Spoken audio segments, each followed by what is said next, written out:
शहरामध्ये जर बायकोला नवऱ्याने एक जरी चापट मारली ना, बाई 8 दिवस रुसून बसत असती, बोलत सुद्धा नसती, बघत सुद्धा नसती.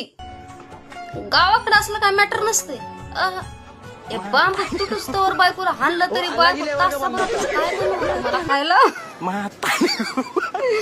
म्हणजे तसलं ते रुसून बसणं फुगून बसणं ते तसलं येतच नाही, जमतच नसते त्यांना. हे प्रेमानेच काय मार हानवी असली तरी प्रेमातच.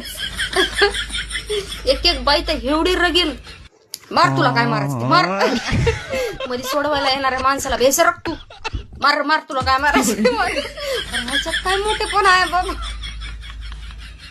माझी आई बी अशी होती. हे माझे पप्पा महाराज आईच्या शिव्या खाणार आहे मी बर का. म्हणाल काय मुद्दा भेटला नाही बोलायचं, माझच लागलीस का बोलायला काय बी. जाऊ दे बाबा, झालं का चहा पाणी.